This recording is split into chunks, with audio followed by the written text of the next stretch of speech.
Hari ini Caci nak bawa anak-anak naik ferry ke Penang Island dan ini adalah pengalaman kali pertama mereka. First, kita datang ke UTC Seberang Perai. Waiza, are you excited? Yes. Lepas tu ikut signboard ferry aja. Dan tempat ni memang OKU friendly juga. Lepas tu boleh ambil lift ke ground floor dan korang boleh beli tiket di sini.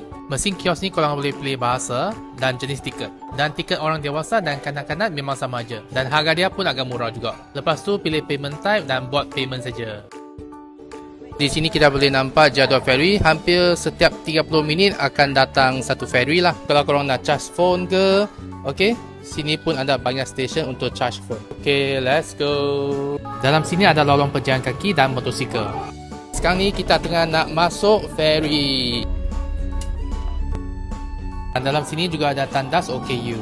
Nak ambil gambar ke atau nak tengok pemandangan laut, boleh datang ke depan ferry ni. Memang cantik kan pemandangan laut di kat sini. Okey, kita dah sampai Penang Island. Untuk korang yang nak naik bas tu, boleh naik bas di sini. Dan kalau you nak ambil taksi, boleh ambil taksi dekat sini lah.